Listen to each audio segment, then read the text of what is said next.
আসসালামু আলাইকুম। নতুন আরও একটি রেসিপি নিয়ে আপনাদের মাঝে হাজির হয়ে গেলাম। আজকে আপনাদেরকে করে দেখাবো একদম দোকানের মতো পারফেক্ট স্পঞ্জ রসগোল্লার রেসিপি। এই মিষ্টিটা আমার এই রেসিপিতে আপনারা বাড়িতে ট্রাই করলে আপনাদের মিষ্টিও হবে একদম পারফেক্ট। আমি চেষ্টা করেছি প্রথম থেকে একদম ছানা তৈরির টিপস সহ কিভাবে মিষ্টি বানালে মিষ্টিটা চুপসে যাবে না, শক্ত হয়ে যাবে না, কিংবা শিরাতে দিলে ভেঙেও যাবে না, সেই সকল টিপস সহকারে ভিডিওটা আপনাদের সাথে শেয়ার করার জন্য। এই রেসিপিতে রসগোল্লাগুলো বানালে রসগোল্লা পারফেক্ট হবেই, সেই সঙ্গে স্পঞ্জিও হবে এবং ভেতরে সঠিকভাবে রসও ঢুকবে। আশা করি পুরো ভিডিওটা আপনারা ফলো করবেন। তাহলে চলুন কথা না বাড়িয়ে মূল রেসিপিটা দেখে আসি। প্রথমেই ছানা কাটানোর জন্য আমি এখানে ভিনেগারের মিশ্রণটা রেডি করে নিচ্ছি। তার জন্য আমি এখানে 2 টেবিল চামচ ভিনেগার নিচ্ছি এবং একই পরিমাপে 2 টেবিল চামচ নর্মাল পানি নিচ্ছি। কখনোই শুধুমাত্র ভিনেগার দিয়ে ছানা কাটানো যাবে না, তাহলে কিন্তু ছানাটা শক্ত হয়ে যায়। চুলায় একটা প্যানে আমি নিয়ে নিচ্ছি 1 লিটার পরিমাণ গরুর দুধ, আর এটা ফুল ক্রিম মিল্ক, মানে এই দুধটা আগে জাল করে সর উঠানো নেই। এখন চুলার জালটা একদম হাইয়ে দিয়ে দুধটাকে একটাবার আমি বলক তুলে নেব। এই দুধটাকে জাল করে ঘন করতে হবে না, জাস্ট একবার বলক উঠলেই চুলাটা সঙ্গে সঙ্গে অফ করে দিতে হবে। একটা বলক আসার সঙ্গে সঙ্গেই আমি চুলাটা বন্ধ করে দিয়েছি এবং দুধের পাতিলটা অন্য একটা জায়গায় নামিয়ে নিয়েছি, যাতে কুকিং প্রসেসটা বন্ধ হয়ে যায়। এখন একটা চামচ দিয়ে ঘড়ি ধরে 2 থেকে 3 মিনিট দুধটাকে নাড়তে থাকবো, যাতে দুধটা কিছুটা ঠান্ডা হয়ে যায়। কিছুটা ঠান্ডা হয়ে যাওয়ার পর আমি যে ভিনেগার মেশানো পানিটা তৈরি করে রেখেছিলাম সেটা অল্প অল্প করে মেশাবো এবং নাড়তে থাকবো। কোনোভাবেই ফুটন্ত গরম দুধের মধ্যে কিংবা চুলাতে থাকা অবস্থাতেই কোনোভাবেই দুধের মধ্যে ভিনেগার মেশাবেন না, এতে করে ছানাটা শক্ত হয়ে যাবে। আর ভিনেগারটা অল্প অল্প করে মেশাবেন এবং নাড়তে থাকবেন, এতে করে ছানাটা একদম সঠিকভাবে তৈরি হবে। কিছুক্ষণের মধ্যেই দেখতে পারবেন দুধ থেকে ছানাটা আলাদা হয়ে যাবে এবং সবুজ একটা রং ধারণ করবে দুধের পানিটা। তখন সঙ্গে সঙ্গে একটা পরিষ্কার কাপড়ের মধ্যে এই ছানাটাকে ছেঁকে নিতে হবে। আমি আগে থেকে একটা পরিষ্কার সাদা কাপড় একটা ছাঁকনির উপর দিয়ে রেখেছিলাম এবং এখন ট্যাপের পানি ছেড়ে, মানে নর্মাল তাপমাত্রার পানি দিয়ে আমি ছানাটাকে একটু ধুয়ে নিচ্ছি, যাতে এর মধ্য থেকে ভিনেগারের যে স্মেলটা আছে সেটা চলে যায়। নর্মাল পানি দিয়ে ছানাটাকে ধুয়ে নেওয়ার পর এর মধ্যে যে এক্সট্রা পানিটা আছে সেটা হাত দিয়ে চেপে চেপে একটু বের করে নিচ্ছি। আর যে কাপড়ের মধ্যে আমি ছানাটাকে নিয়েছি সেই কাপড়টাকে এখন একটা গেট দিয়ে এটাকে আমি ঝুলিয়ে রাখবো 2 ঘন্টার জন্য। যে কোনো একটা জায়গায় ঝুলিয়ে রাখলেই হবে, এতে করে সম্পূর্ণ পানিটা বের হয়ে যাবে। একটা বাটিতে আমি নিয়ে নিচ্ছি 2 চা চামচ পরিমাণ ময়দা, 2 চা চামচ পরিমাণ সুজি, 1 চা চামচ পরিমাণ গুঁড়া দুধ, দিয়ে দিচ্ছি 1 চা চামচের 8 ভাগের 1 ভাগ বেকিং পাউডার এবং দিচ্ছি 1 চা চামচ পরিমাণ সয়াবিন তেল, সবশেষে দিচ্ছি 1 চা চামচ পরিমাণ চিনি। আমি এখানে বেকিং পাউডার ব্যবহার করেছি, বেকিং সোডা না। আর পাউডারটাও কিন্তু খুবই সামান্য পরিমাণে ব্যবহার করেছি, একটু খেয়াল রাখবেন। সবগুলো উপকরণ খুব ভালো করে মিশিয়ে একটা সাইডে রেখে দিচ্ছি। 2 ঘন্টা পর আমি ছানাটাকে নামিয়ে নিয়ে এসেছি এবং কাপড় থেকে আলাদা করে নিচ্ছি। ছানাটা থেকে কিন্তু সম্পূর্ণ পানিটা একদম বের হয়ে গিয়েছে, আর এটা এখন মিষ্টি বানানোর জন্য একদম রেডি। এই ছানাটা মাপলে 1 কাপ পরিমাণ হবে, তার মানে 1 লিটার দুধে মোটামুটি 1 কাপ পরিমাণ ছানা হবে। এখন এই ছানাটাকে মথে নিতে হবে, আর দেখতে পাচ্ছেন ছানাটা কতটা পারফেক্ট হয়েছে। আর ছানাটা মথার জন্য আমাদের এই হাতের তালুর নিচের সাইডটা ব্যবহার করতে হবে। দেখতে পাচ্ছেন আমি কিভাবে ছানাটা মথে নিচ্ছি। আপনাদের ছানাটা যদি একদম পারফেক্টলি রেডি করা হয় বা তৈরি করা হয়, তাহলে এই ছানাটাকে মথতে 5 থেকে 6 মিনিটের বেশি কিন্তু সময় লাগবে না। একটু ভালোভাবে হাতের তালুর নিচের সাইডটা দিয়ে ছানাটাকে এভাবে ঘষে ঘষে মথে নিতে হবে। তবে অতিরিক্ত সময় ধরে ছানাটাকে মথা যাবে না, যাতে ছানা থেকে যে তেলটা আছে সেটা বের হয়ে যায়। ছানা থেকে যদি তেলটা বের হয়ে যায়, তাহলে কিন্তু রসগোল্লাটার মধ্যে গুঁড়ি গুঁড়ি একটা ভাব চলে আসবে, আর রসগোল্লাটা কিন্তু শক্ত হয়ে যাবে। তাই খেয়াল রাখবেন ছানাটা যেন অতিরিক্ত মথা না হয়।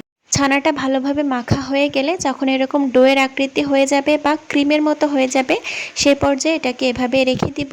আর এই ফাঁকে আমি এদিকে চুলায় একটা প্যানে নিয়ে নিচ্ছি শিরার জন্য 1.5 কাপ পরিমাণ চিনি এবং 2 কাপ পরিমাণ পানি। আপনারা চাইলে চিনিটা বাড়িয়ে 2 কাপ কিংবা 2.5 কাপ করতে পারেন, তবে পানির পরিমাণ কিন্তু 2 কাপই থাকবে, এর বেশি দিতে যাবেন না, তাহলে কিন্তু পারফেক্ট হবে না। আমি যেভাবে টিপস দিচ্ছি সেই অনুপাতেই কিন্তু মিষ্টিটা বানানোর চেষ্টা করবেন।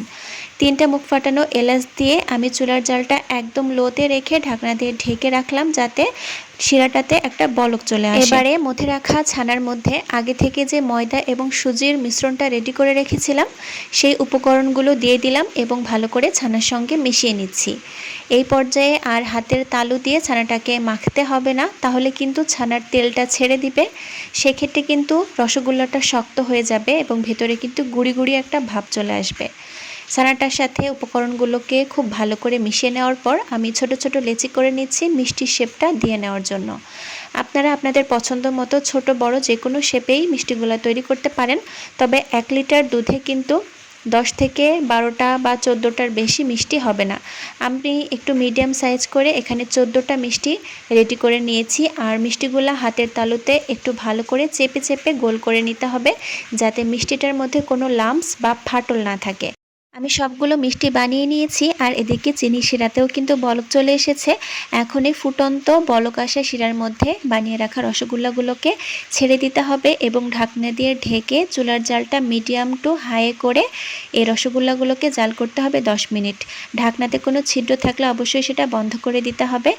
আর এই রসগোল্লাগুলোকে আমি 3 মিনিট পর ঢাকনাটা উঠিয়ে একটু নেড়ে দিব।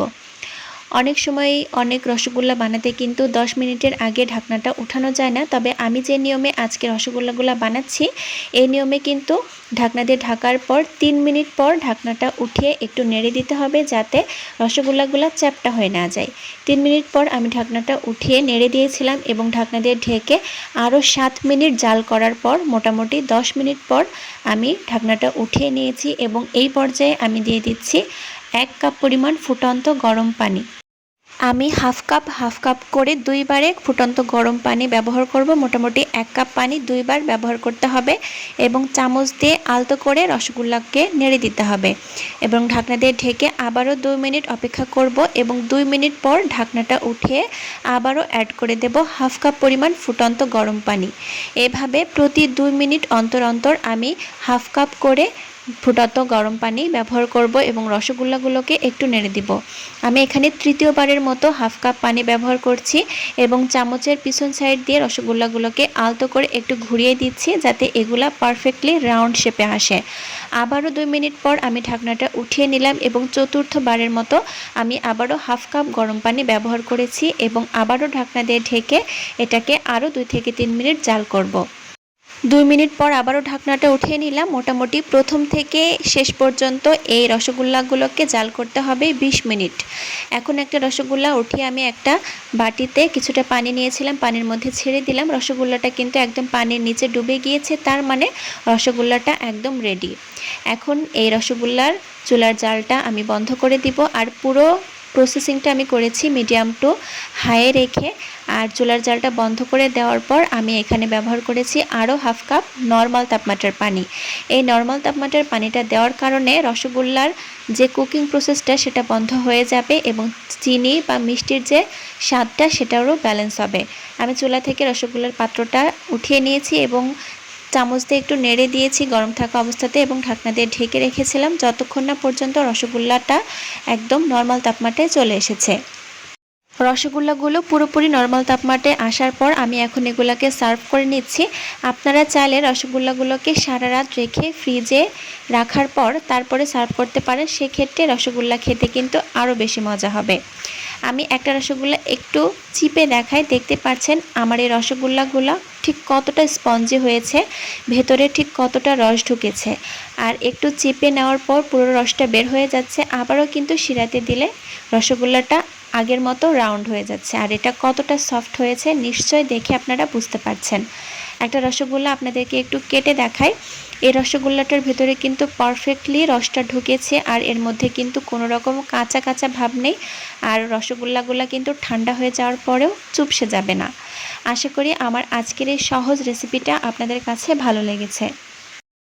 ভালো লাগলে অবশ্যই ভিডিওতে একটা লাইক দিয়ে চ্যানেলটিকে সাবস্ক্রাইব করে রাখবেন। আর যদি কোনো সমস্যা থেকে থাকে তাহলে আমাকে কমেন্টের মাধ্যমে জানাতে পারেন। নতুন কোনো ভিডিও নিয়ে আবারও আপনাদের মাঝে হাজির হয়ে যাব। আল্লাহ হাফেজ।